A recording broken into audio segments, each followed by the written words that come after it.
Vamos, mis hermanos, a continuar con el estudio que comprende el día de hoy. ¿Alguien me puede ayudar con la lista de acá, por favor?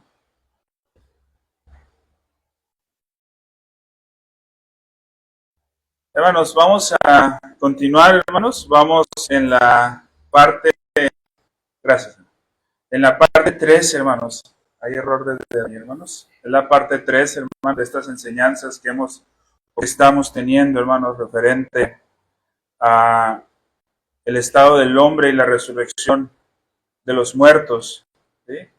El estado del hombre, perdón, después de la muerte y la resurrección de los muertos.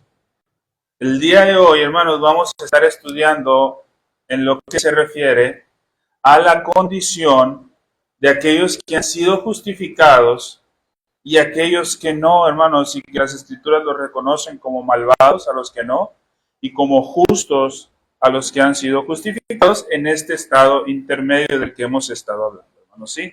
Para resumir un poco, hermanos, y podernos entrar en el estudio del día de hoy, vamos a recordar algunas cuestiones básicas, hermanos, del estudio, hermanos, ¿sí? Hemos estado estudiando, hermanos, que el ser humano, como un ente, hermanos, como una persona, está compuesto por dos partes, hermanos, ¿sí? Y las dos partes en las que está compuesto el ser humano, hermanos, por un lado tenemos lo que es el cuerpo y lo que es el alma. ¿Estamos de acuerdo, hermanos? Eso es lo que hemos venido estudiando, ¿sí? Hermanos, la enseñanza bíblica, hermanos, como hemos venido afirmando y como lo hemos venido comprobando, tenemos, hermanos, que de forma equivocada a la que muchos piensan, hermanos, como correcta, por argumentos de lo que el hombre falsamente llama ciencia, nos hacen creer, hermanos, que la muerte es algo natural y una condición natural del hombre, hermanos. Pero la realidad, hermanos, que la muerte fuera, hermanos, de la condición natural del hombre, hermanos, que no lo es.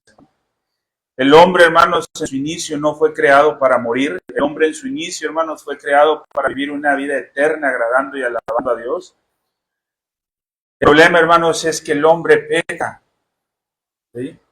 Y la muerte, hermanos, como decíamos, viene de esa desviación de la condición natural del hombre, hermanos, que fue creado en una primera instancia para existir en la vida eterna, alabando y glorificando a Dios.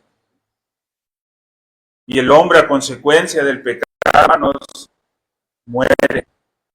Razón por la cual, hermanos, por la que muchos, no solamente creyentes, sino creyentes, pueden en algún momento de su vida, o podemos en algún momento de nuestra vida temer a la muerte, ¿no?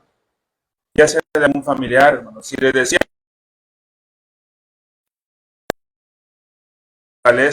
una parte de nosotros nos puede dar tanto miedo cuando el comer, el beber agua, el respirar, que sí forma parte de nuestra naturaleza y parte de nosotros, no nos da miedo. Pero la muerte sí. Entonces la razón, hermanos, por la que muchas veces se le teme a la muerte, hermanos, es porque es una condición contraria, hermanos, es la causa del pecado del hombre por la que entró la muerte al mundo. A causa de ese pecado, dice, entró la muerte al mundo, dice la palabra del Señor, hermanos, ¿sí?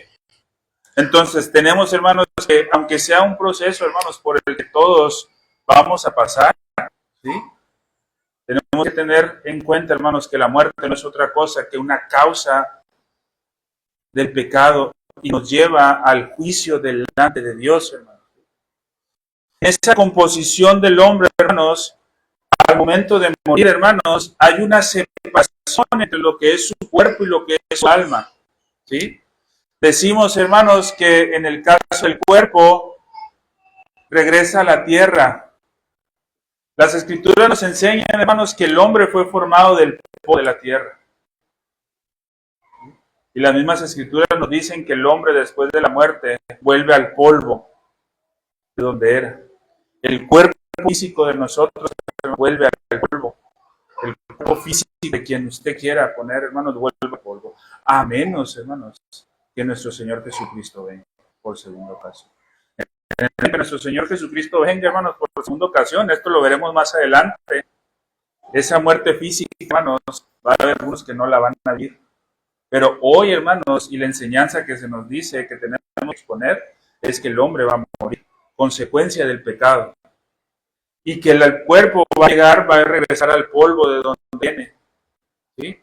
Nos dice, hermanos, para consuelo de algunos hermanos, para la tranquilidad de algunos. Pero ojo, hermanos, para mal de otros y para o entenderlo como una noticia terrible de otros, hermanos. El alma, hermanos, va a Dios. El alma va a Dios, hermanos. Dice que el alma va a Dios, hermanos, porque fue Dios quien le dio. ¿Sí? En el momento de la creación, hermanos, cuando Adán fue creado del barro, dice que él sopló aliento de vida. Y eso hace referencia al alma. Y el alma, hermanos, una vez que se separa del cuerpo, el cuerpo se queda en la tierra, hermanos, y el alma va directamente a Dios. A punto de ser, hermanos, como un simbolismo, no crean que estoy hablando que Dios está para aquel lado. ¿Sí? Entonces el alma vuelve a Dios. El detalle con esto, hermanos, es que el alma ya no va con ese templo o con esa cubierta que tenía física, hermanos. El alma, hermanos, a pesar de no ser, hermanos, un ente físico como lo es nuestro cuerpo, sí decíamos y estudiamos, hermanos, que tiene, es un ente cualitativamente distinto al cuerpo y existe. Y este va a Dios, hermanos. El detalle, hermanos, lo que tenemos que ver es que va Dios, hermanos, sin cuerpo, va Dios desnudo. Y ojo, hermanos, esto no quiere decir que Dios no pueda ver nuestra alma aún en nuestro cuerpo. Esto quiere decir, hermanos, más bien una advertencia para cada uno de nosotros los que estamos aquí, hermanos, porque el alma, al descubierto, sin un cuerpo que la proteja, difícilmente va a poder engañar en sus condiciones. Muchos quizás, hermanos, ahorita van a estar aquí presentes, hermanos, pensando y creyendo en ellos y haciendo obras, hermanos, y poniendo su confianza en sus obras. Y muchos, hermanos, lamentablemente viven un cristianismo de esa manera, hermanos, poniendo la confianza en sus obras y comportándote como creyente o comportándote como creyente, hermanos, únicamente cuando algo se está viendo. Pero cuando no hay nadie alrededor de nosotros, ahí ya cambia el asunto. Ahí ya nos comportamos de forma distinta. Cuando ya no hay nadie alrededor de nosotros, hermanos, nuestra alma empieza a manifestar lo que realmente somos, hermanos. Ahí es donde realmente se empieza a ver, hermanos. Y bajo esa condición, hermanos, cada uno de nosotros iremos y nos presentaremos delante de Dios, hermanos, con un alma descubierta, hermanos. Hermanos, ahorita quizás yo puedo estar aquí con las rodillas marcadas, hermanos, por el tiempo que quizás duré un día anterior de rodillas orando, diciendo, mira mis rodillas cómo están marcadas de tanto orar, mira mis ojos cómo están cansados de tanto llorar, porque estaba orando, llorando. Pero hermanos, cuando el alma está descubierta, hermanos, ¿qué vas a evidenciar? ¿Rodillas? ¿Lágrimas? Absolutamente nada, hermanos. Lo único que se va a evidenciar verdaderamente, hermanos, es la fe en nuestro Señor Jesucristo. Eso es lo único, ¿sí? Y entonces, hermanos, tenemos que el alma vuelve a Dios. En esta parte, hermanos, aquí es donde nos vamos a quedar, vamos a abordar el día de hoy, ¿sí? El alma frente a Dios, hermanos, ¿sí? Eso es lo que vamos a estar estudiando el día de hoy. El alma frente a Dios. En nuestra declaración doctrinal, mis hermanos, hacemos nosotros una distinción, hermanos, entre justos y malvados. Al momento de morir decimos, hermanos, y afirmamos y creemos que tanto justos y malvados van a la presencia de Dios. Y en esa afirmación, hermanos, nosotros entendremos tres cosas.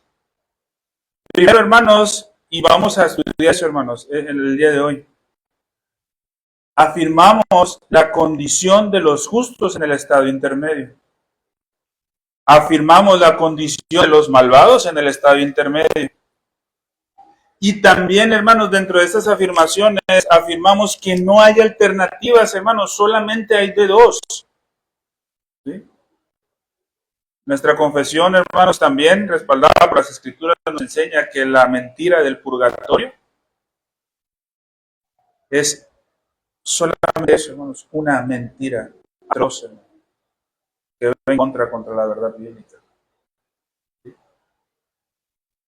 Entonces, recuerdo, hermanos, para quien quizás está escuchando por primera vez esto, cuando nosotros hablamos del estado intermedio, no nos estamos refiriendo al purgatorio, hermanos, como quizás alguno pudiera entender. Nos estamos refiriendo a la condición que vive el hombre después de que muere, pero antes del día del juicio final. A ese lapso de tiempo, hermanos, que está esperado entre la muerte del hombre y el día del juicio final. A eso nos referimos con estado intermedio. ¿Y qué estamos viviendo? ¿O qué se va a vivir, en ese lapso cuando se llegue el tiempo, hermanos? Y como decíamos, hermanos, hay tres, hermanos. Tenemos que ver la condición de los justos, la condición de los malvados, y con eso aprender, hermanos, que no hay más alternativas. ¿Sí? La confesión afirma que después de la muerte las almas de los justos y malvados vuelven a Dios. Y nos dice, hermanos, que vuelven de forma inmediata. Lo primero que tenemos que entender, hermanos, que vuelven de forma inmediata. ¿Sí? Es decir, hermanos, no es que vamos a esperar un lapso de tiempo, ¿sí?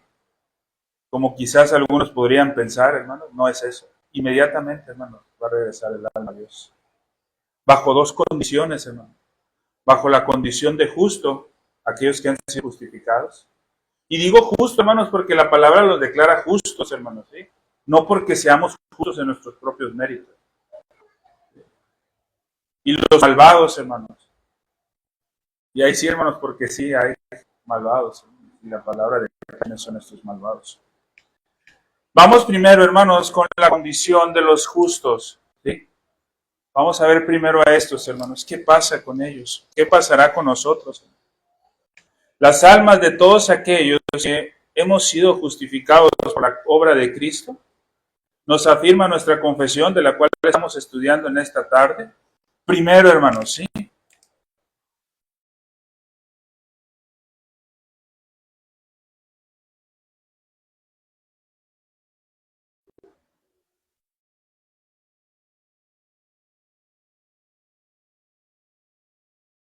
Primero, hermanos, estas almas que van a Cristo, que van a Dios después de la muerte, el momento que van, hermanos, son hechas perfectas en santidad. Pero también, hermanos, además de ser hechas perfectas en santidad, esas almas también pasa otra cosa, hermanos, inmediatamente. Y esto es importante, hermanos. Van al paraíso. ¿Sí? No hay un lugar medio donde las almas están esperando, hermanos, mientras van a la presencia de Dios. No, hermanos, es inmediatamente. De hecho, nosotros podemos deducir que la idea de un purgatorio, hermanos, es incorrecta. No pudiera ser posible. No existe un periodo tal, hermanos, de tiempo intermedio entre la muerte y la entrada de Dios a los justos, a la gloria, en el que alguien puede estar en un lugar que no sea, ya sea el paraíso o ya sea el infierno. No existe esto. Dice la confesión de fe, hermanos, fuera de estos lugares para las almas separadas de su cuerpo, la Escritura no reconoce ninguno.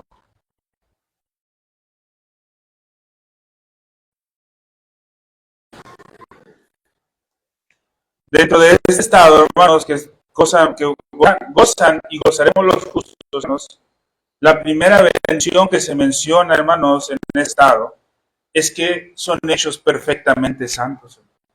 ¿A qué nos referimos con perfectamente santos, hermanos? Y nuestra condición moral y nuestra condición ética se vuelve, hermanos, impecable en ese momento.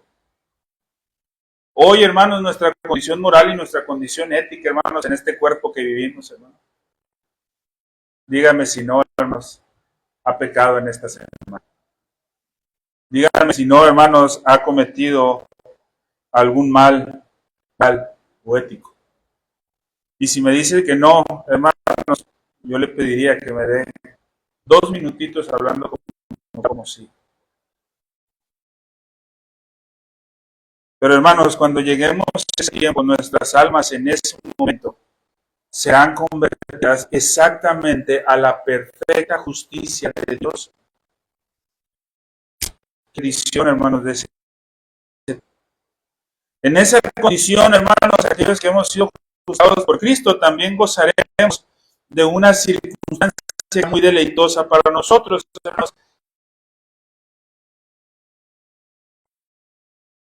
En el paraíso. ¿Qué más deleite podría existir para nosotros, hermanos? Y en esa condición, hermanos, todavía le agregamos algo maravilloso, hermanos, que en esa condición, ¿sí?, de perfección en santidad, en esa condición, hermanos, gloriosa en el paraíso, tendremos una compañía, hermanos, tremenda, hermanos.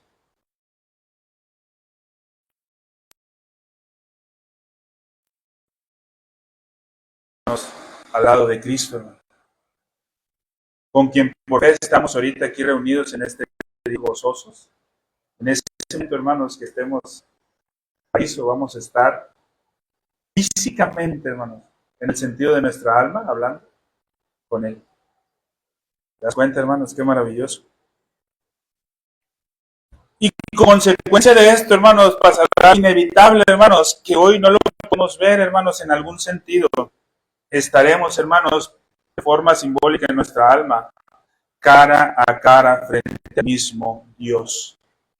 Algo, hermanos, que es imposible para el hombre. En ese momento, mis hermanos, aunque las almas de los creyentes, hay que aclarar esto, que en ese momento, hermanos, que quizás muchos esperamos, hermanos, con las almas de cada creyente, cantidad, hay que tener bien en claro, hermanos, que aún falta que sean perfectas en todos los sentidos.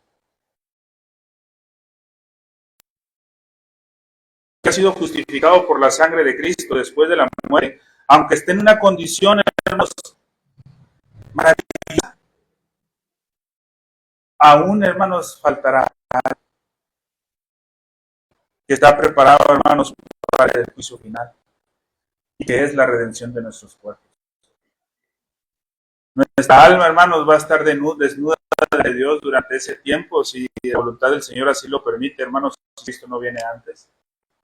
Gozando, hermanos, de esa perfección, santidad, hermanos, gozando de ese deleite de estar en el paraíso, gozando de esa compañía del mismo, viendo a cara al mismo Dios, pero todavía falta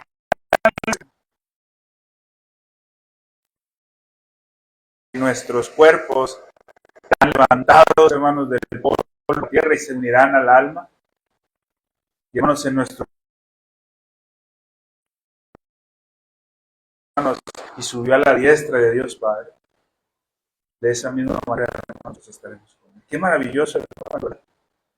¿Cuántos en ese momento, hermano? Lo bueno que hay como 3, 4, pero hermano, si no le creas, yo te invito, hermanos, que pongas la fe. Es un glorioso tiempo, hermanos, el que se. Pero hermano, hermanos, para aquellos que han puesto su confianza, para aquellos que han la fe, hermanos, y como lo acabamos de leer, catecismo ahorita, hermanos, esa plena en nuestros corazones de que realmente creemos en nuestro Señor Jesucristo. Y que realmente creemos y tenemos la confianza y la certeza de que en el momento que nosotros vayamos a morir, vamos nuestra alma frente a Dios de la bendición. Hermanos, si te has arrepentido de tus pecados, ten la seguridad que esto que vamos a hacer a continuación no te... Y tenemos que saberlo y tenemos que conocerlo. Vemos ahora, hermanos, la condición de los malvados. Cabe aclarar, hermanos, que hablaremos de forma muy general.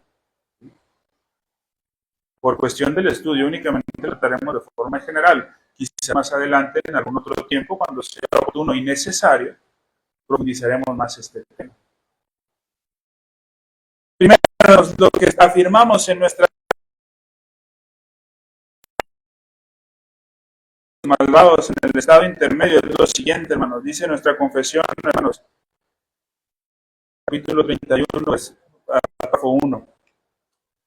Las almas de los malvados son arrojadas al infierno, en donde permanecen atormentadas y envueltas en densas tinieblas. Ojo, atormentadas y envueltas en densas tinieblas. Pero dice, en espera del juicio final. O sea que no es todo. ¿Tú creías, hermanos, que ser atormentado en el infierno y estar bajo esa...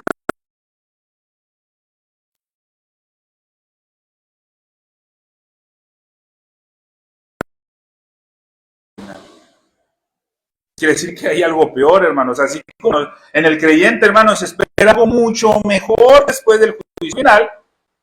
En esa lógica, hermanos, el malvado va a esperar algo muchísimo peor. El estado final, el juicio final. Nosotros, hermanos, vamos a entender o vamos a afirmar tres cosas en la condición de los malvados en el estado intermedio, hermanos, y es lo que vamos a estudiar, ¿sí? Vamos a aprender, hermanos, cuál es la ubicación, ¿sí? La ubicación, hermanos, que es el infierno. Vamos a estudiar sus circunstancias en las que están en el infierno, hermanos, que es tormento y tiniebla. ¿Sí? Y otra cosa muy importante, hermanos, bajo la que se van a encontrar, bajo una expectativa. ¿Qué pasará después? Porque, hermanos, ahorita muchos pueden dar y pueden creer y decir, yo no creo que haya un juicio. Ahorita hay muchos que pudieran decir, yo no creo que exista un Dios que realmente nos lleve a ese juicio por no congregarme, por no obedecer su palabra. Yo no lo creo. Yo mejor prefiero vivir así porque yo sé que Dios es amor. Hermanos, pero cuando estén en el infierno, todos que estén en el infierno, hermanos, créanme, en ninguno va a caer la mínima duda de que el juicio final es verdad. Porque van a estar sufriendo, hermanos, el tormento. A lo mejor más de uno, hermanos, va a querer que vaya y le avisen a los suyos que es cierto. Pero ya no se va a poder. ¿Sí? Y eso, hermanos, les va a llevar a una expectativa de ellos, hermanos, que es el juicio del grande. Para nosotros entender esto, hermanos, y postrar doctrinalmente esto, vamos a entender algunas cosas y exponer, hermanos, que hacen referencia a esto. Primero, hermanos, las palabras bíblicas básicas referentes a este tema. Primero, hay una controversia, hermanos, que lógicamente, hermanos, no vamos a alcanzar a tomarla aquí, no la vamos a ver. Lo que me interesa, hermanos, es que entendamos principios básicos fundamentales únicamente. Hay una controversia muy grande, hermanos, en cuanto al significado de la palabra Seol. Aún, hermanos, entre aquellos que profesan la sana doctrina, hermanos, hay diferencias en cuanto a esto. Vamos a irnos, hermanos, con entendimientos básicos. Primero, hermanos, tenemos, hermanos, por un lado, referente a esta cuestión de la palabra Seol y su significado, a la secta, hermanos, de los testigos de Jehová. La secta de los testigos de Jehová, hermanos, afirman en sus convicciones que el Seol es únicamente un lugar de olvido. O que la palabra, hermanos, de Dios, cuando hace referencia al Seol, hace referencia a la no existencia únicamente. Para el testigo de Jehová, hermanos, es el Seol. Pero esto, hermanos, contradeciría totalmente lo que dice la palabra. Inclusive Deuteronomio 32, 22 nos dice, hermanos, porque fuego se ha encendido en mi ira y arderá hasta las profundidades ¿de dónde? Del Seol, dice, hermanos. Si ustedes están en Deuteronomio 32, 22, hermano, va a notar y va a leer que eso dice, hermanos. Fuego se ha encendido en mi ira y arderá hasta las profundidades del Seol, devorará la tierra y sus frutos y abrazará los fundamentos de los muertos, hermanos. Entonces, si nosotros quisiéramos pensar, hermanos, como la secta de los testigos de Jehová, que el Seol hace referencia únicamente a un lugar de olvido, ¿sí? ¿Qué estaríamos diciendo, hermanos? Que Dios miente, que no tiene el poder para llegar a Seol y que su ira, hermanos, inunde ese lugar. Otros más, hermanos, piensan que hace referencia a un mundo de ultratumbas. Esto, hermanos, como una idea muy arraigada en la Grecia antigua, muy popular que se hizo. ¿Sí? Ojo, hermanos, aquí es importante que aprendamos a distinguir, hermanos, en aquel tiempo, hermanos, en la antigüedad, hermanos, estamos hablando de años antes de Cristo. Tanto del judaísmo como del cristianismo, hermanos, tenían la creencia como malos, iban a un lugar oscuro de ultratumba. ¿Sí? Esa era la creencia que tenían muchos, tanto judíos como paganos, hermanos. Ahora, hermanos, ojo, muchos, hermanos, con base a una mala interpretación de las Escrituras. ¿Por qué, hermanos? Porque ellos afirmaban que iban a un lugar común. En ese momento, esta clase, hermanos, va a definir si en el Antiguo Testamento no tenía que los muertos, justos como malvados, van a un lugar común. Pero únicamente déjenme hacer estas lecturas en los que está, por ejemplo, en Génesis 37, 35. ¿Sí? Y se levantaron todos sus hijos, dice, y todas sus hijas para consolarlo, mas él no quiso recibir consuelo y dijo, descenderé enlutado a mi hijo, ¿hasta dónde? Dice, hasta el sol. Por un lado, hermanos, Eclesiastés 2:14 dice, y el sabio tiene sus ojos en su cabeza, mas el necio anda en tinieblas, pero también entendí yo que un mismo suceso acontecerá al uno como al otro, y se está hablando, hermanos, de su vida al Seol. Nosotros debemos admitir, hermanos, en un sentido, que estos textos sí enseñan, hermanos, o sí enseñaron, el Antiguo Testamento es una realidad, que todos los hombres iban al Seol cuando morían. Eso es una realidad. Pero pensar, hermanos, que cuando la Escritura dice que todos los hombres van al Seol, sean justos o malvados, y decir que el Seol es un lugar de oscuridad, de ultratumba, eso sí es errado. Para entender esto nosotros, hermanos, es necesario explicar el tema con más detenimiento, pero como les decía ahorita, hermanos, no nos enfocaremos a eso el día de hoy. Pero, hermanos, basta con que reconozcamos la realidad que sí nos manifiesta la Escritura, que aún en el Seol, hermanos, en el caso hablando del Antiguo Testamento, ¿sí?, que era el lugar tanto de los justos como de los malvados, ¿sí?, no entendiéndolo, hermanos,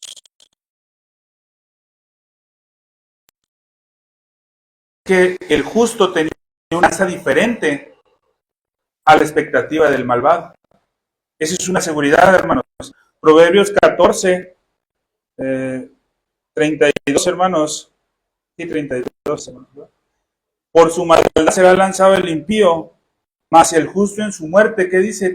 Esperanza. Si es cierto, hermano, la Escritura afirma que ambos, hermanos, tanto justos y malvados, iban al Seol. Pero decía que el justo tenía esperanza a diferencia del malvado. Muchas veces, hermanos, se cometen muchos errores al momento de enseñar, hermanos, porque no estudiamos lo que significa la palabra Seol. Luis Berkhoff, hermanos, afirmaba que un estudio textual del uso del Seol en el Antiguo Testamento prueba que las palabras con referencia al Seol no siempre tienen el mismo significado. Esa es la parte que no lograremos estudiar ahorita, hermanos, pero simple y sencillamente, hermanos, vamos a ver el caso, hermanos, de forma general, hermanos, de Lucas 16, del 19 al 31. Yo le invito a que usted vaya para allá, hermanos. Lucas 16, del 19 al 31. Es una parábola, hermanos, muy conocida. ¿Sí? Es una parábola muy conocida esta, hermanos. ¿Sí? Rico y Lázaro. Nos dice que estaban en un mismo lugar, ¿verdad? Pero de alguna forma, hermanos, James Cunningham, hermanos, hace un estudio muy interesante sobre este tema, hermanos, ¿sí? Donde voy a tratar de explicarlo así, hermanos, de forma muy...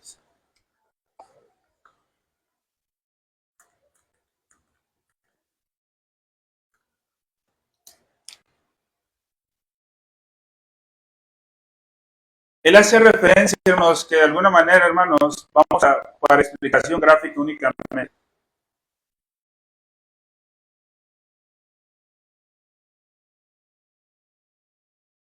El Seol nombrado de muchas formas en el Antiguo Testamento. Del debajo de la tierra que estudiamos, ¿sí? Eso. Y es una realidad, hermanos, que la Escritura nos dice, hermanos, que todos los muertos van a ese lugar. ¿Estamos? Pero es una realidad, hermanos, que tanto justos como malos no deben de estar en las mismas condiciones. ¿Por qué? Porque el justo va con una esperanza. Y aquí entra donde vemos la clave de la parábola de Rico y Lázaro. ¿Qué pasa con ellos, hermanos? Voy a poner así, hermanos. Para cuestión de la explicación, hermanos, tendríamos que poner más divisiones. Pero para cuestión de lo que queremos entender, hermanos, lo vamos a vivir nomás de esta manera. Lo que decía James Cunningham, hermanos, y que luego lo hablábamos, y que se relaciona con la enseñanza que nosotros tenemos de descendió a los infiernos, y decimos, pero ¿cómo Jesucristo descendió a los infiernos? Aquí vamos a ver si encontramos un poquito más de lógica, porque decíamos, no fue a predicarle para ver si alguno que estaba en el infierno iba a ser salvo y se arrepentía. No fue eso. ¿Sí? Pero cuando nosotros lo entendemos de esa manera, dice James Cunningham, nosotros podemos entender que debajo de las tierras, el Seol y aún el infierno, por la esperanza que le da a los justos y por la condición en la que dice que están los justos ahí esperando, o que estaban en aquel tiempo esperando la primera venida del Señor Jesucristo, todo entra más luz cuando nos habla, hermanos, ¿en dónde estaba Lázaro?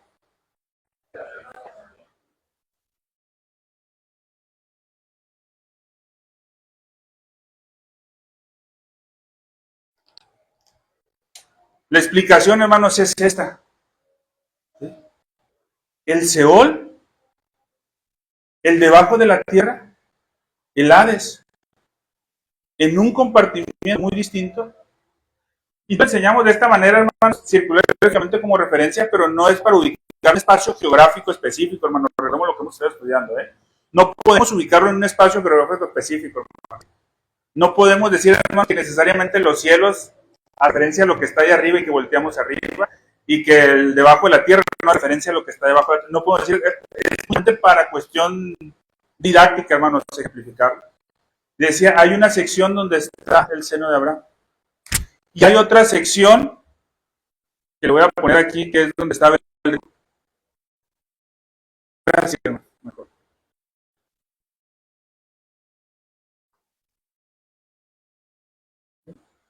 Vemos una sección donde estaba el rico y donde estaba el Lázaro. ¿Qué tenían en común, hermanos? Que el rico podía ver al Lázaro. Se podían ver. ¿Estamos de acuerdo? Según la lectura se podían ver. Pues, hermanos, tomemos la circunferencia como una mera referencia, no como algo literalmente, ¿no? Veamos, hermanos, que se podían ver. Y a ese lugar ver, hermanos, cada sección del seno de Abraham, hermanos, y muchos más acá, hermanos, que y muchos otros. Con esto nos quedamos, hermanos, hace referencia, hermanos, a que esto era debajo de la tierra, a lo que se le conocía también como infierno. Estamos hablando, hermanos, antes de la primera llegada de nuestro Señor Jesucristo, hermanos. Esto cambia con nuestro Señor Jesucristo. ¿Por qué afirmamos que descendió a los infiernos? ¿Y por qué afirmamos que las Escrituras también nos enseñan que hubo una resurrección de las primicias? Si recuerdan que junto con Cristo se levantaron las primicias de los que durmieron. ¿Por qué decimos que descendió Jesucristo al infierno? En primera instancia, hermanos, para no englobarnos mucho, vino a liberar a estos. Y resucitaron entre desde los infiernos, ¿sí? ¿Le fue a predicar a los que estaban perdidos para que se arrepintieran y dar segunda oportunidad? No. Según la enseñanza completa, hermanos, dice que sí recorrió todo esto más. Pero eso será para otra clase. Pero nomás con esto, hermanos, ¿con qué convicción, hermanos, real nosotros podemos afirmar en nuestro credo? Descendió a los infiernos. Si recuerdan que algún día le dije que íbamos a llegar a esta clase y que íbamos a dar una pequeña idea, si entra más sentido con esto, ¿no? ¿Te das cuenta que no fue a predicarle al rico? Pero sí, hermanos, tenía que ir a levantar de ese lugar a Lázaro. Porque estos, hermanos, vivían con una esperanza, que era la que habían puesto en Cristo. Y para eso el Señor tenía que descender a los infiernos. ¿Estamos? Pero bueno, hermanos, regresamos otra vez a la clase, hermanos, porque si no, no nos va a dar el tiempo. Hola, hermanos, ¿sí? En la condición de malvados, hermanos, dos cosas, porque vamos a hablar, lo que teníamos que hablar, hermanos, era la condición de los malvados.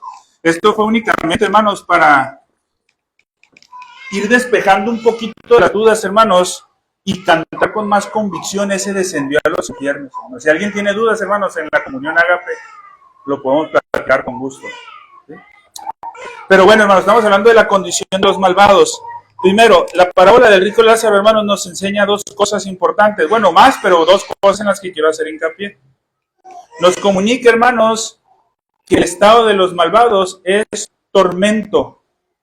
Y ellos están conscientes de vivir tormento. Dice versículos 23 al 25. Y en el Hades, ¿dónde? Ya lo borré.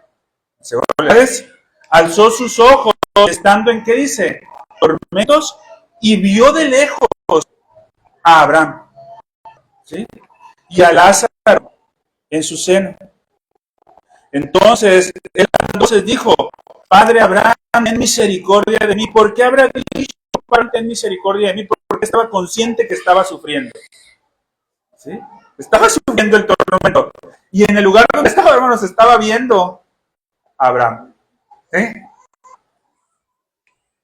Ten misericordia de mí y envía a Lázaro para que moje la punta de su dedo en agua y refresque mi lengua. Ojo, hermanos, ¿sí? No imaginemos un contexto literal, hermanos, en que Lázaro iba a hacer esto y él iba a hacer esto, no, hermanos. Pero imaginemos, hermanos, o hablamos lo que dice, hermanos, qué tan cerca estaban como para poder tomar la referencia de que podían hacer esto. ¿Sí? ¿Me explico?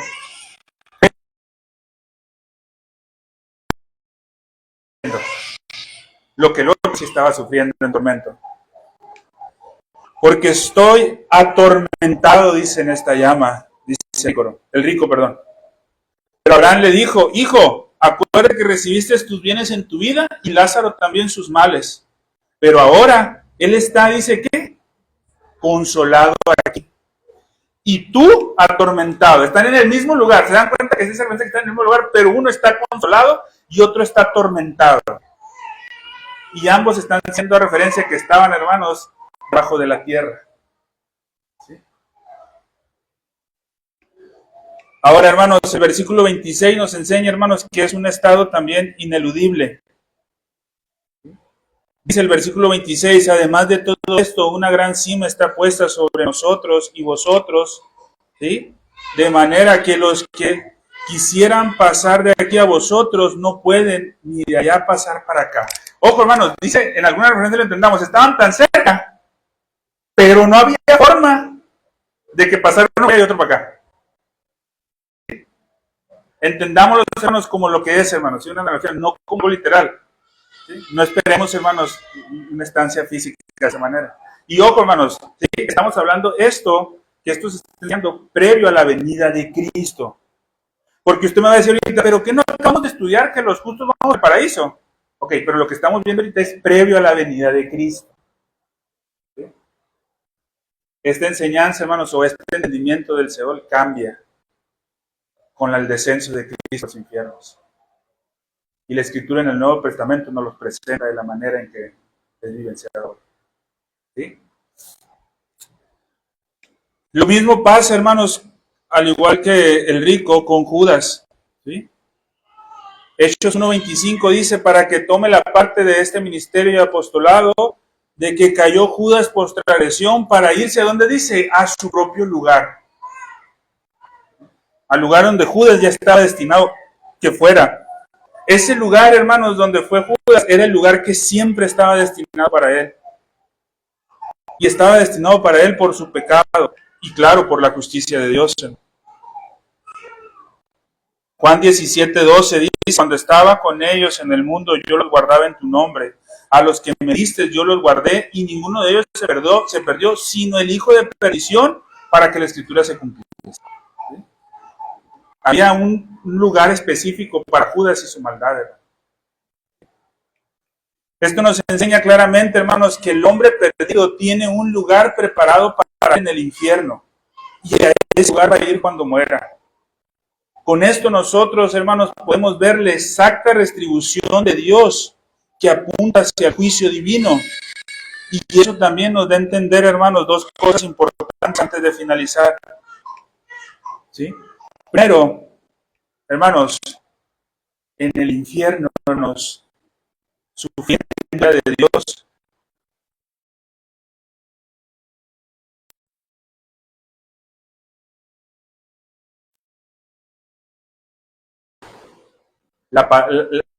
el castigo, hermanos, de Dios será preciso y adecuado a la maldad de cada uno. Pero eso no quiere decir, hermanos, que para unos va a ser más tolerable que para otros. No, hermanos, entiéndalo. Para uno va a ser más fuerte que otros. Es decir, no va a estar uno allá, ay, pues no, a mí no me va a tocar. No, hermano. El tormento que recibía el rico en el sufrimiento que él manifestaba es más. Pero hay gente que va a sufrirlo más.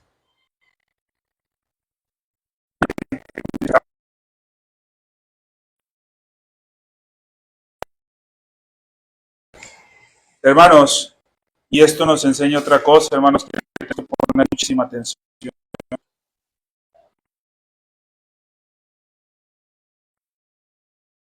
En este momento, esta vida que vivimos nosotros aquí,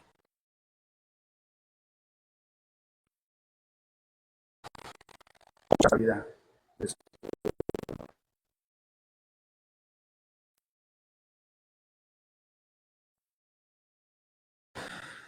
Para el momento que esté delante de Dios, ya sea en el paraíso o en el infierno. ¿Alcanzamos a dimensionar esto, mi hermano? Si tú realmente, hermano, estás comiendo y creyendo que pasa,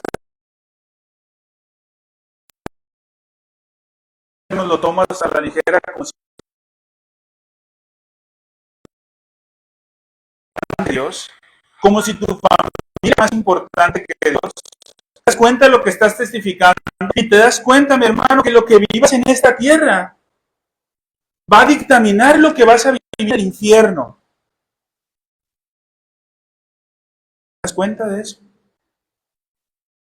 ¿Y sabes cuál es la única manera de librar eso? Arrepintiendo. Y ha salvado a otros, igual sacó y liberó a Lázaro del lugar donde estaba, te puede librar a ti.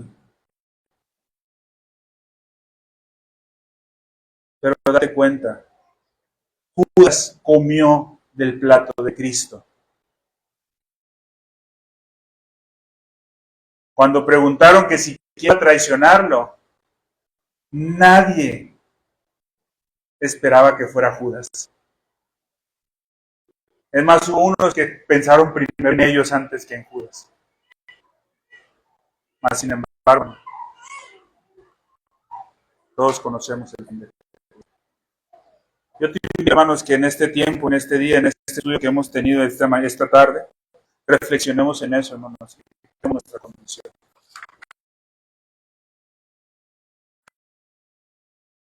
Y pensemos en nuestra condición, hermanos, como profesos de fe en Cristo. Como aquellos que profesan una fe en Cristo realmente. ¿Qué tan verdadero, hermanos, es eso que profesamos?